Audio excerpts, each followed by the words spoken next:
भाई, जो लोग सोशल मीडिया पे निरंतर लिख रहे हैं जाति नहीं धर्म, पहलगाम के आतंकी और कायराना हमले के बाद, उनके लिए एक सूचना है कि आपके इस तरह के पोस्ट पढ़ के एक व्यक्ति है मनोज नाम का, जो गौरक्षा दल चलाता है आगरा में। उसने कल एक गुलफाम नाम के व्यक्ति की, जो एक भारतीय मुसलमान था गुलफाम, उसकी हत्या कर दी उसका धर्म पूछ के। इस तरह के सोशल मीडिया पर कई सारे दावे हुए और ये वीडियो खुद बना के डाला जिसने हत्या करने का दावा किया है, उसका ये वीडियो है। ताजनगरी आगरा में 2 कटुए मारे गए। छत्री गौरक्षा दल इसकी जिम्मेदारी लेता है और भारत माता की सौगंध 26 का बदला अगर 2600 से ना लिया तो मैं भारत माता का पुत्र नहीं। जय श्री राम, जय हिंदू राष्ट्र। अब ये अजीब बात है कि ये खुद कह रहा है कि मैंने ये काम किया है, मैंने ये मारा है, पहलगाम का बदला लेने के लिए मारा है। 26 की जगह 2600 मुसलमानों को, मतलब भारतीय मुसलमानों को मारेगा। लेकिन आगरा पुलिस इस पे कह रही है, खंडन कर रही है। आगरा पुलिस का कहना है कि ऐसा कोई गौरक्षा दल जो है सक्रिय नहीं है आगरा के अंदर।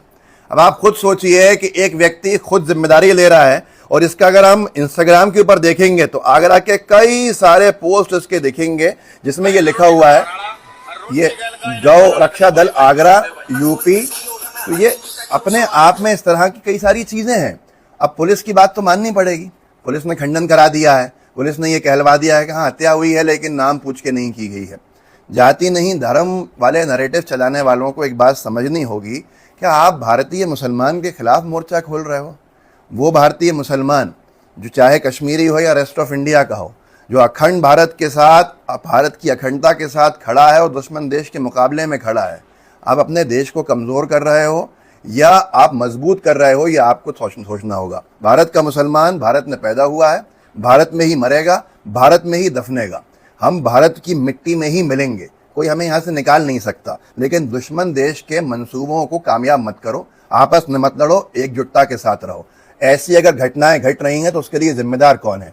2 भारतीय मुसलमानों की जान गई है पिछले एक दिन में, इस पूरे पहलगाम के आतंकी हमले के बाद। एक जंटू अली शेख हैं जो फौजी हैं, जो आतंकवादियों से बदला लेने में अपनी जान गंवा बैठे, शहीद हो चुके हैं। वो भारतीय मुसलमान हैं, हम गौरवान्वित हैं अली शेख साहब के ऊपर। और दूसरा गुलफाम, जिसकी हत्या इसलिए कर दी गई कि लोगों के दिमाग में एक सनक आ गई है बदला लेने की। जो बदला लेना था पाकिस्तान से, और बदला अगर भारतीय मुसलमान से लिया जाएगा तो हम कहाँ जाएंगे? पुलिस की माननी पड़ेगी, यूपी पुलिस की माननी पड़ेगी, योगी जी की सरकार की पुलिस की माननी पड़ेगी। वो तो खंडन करवा चुके हैं।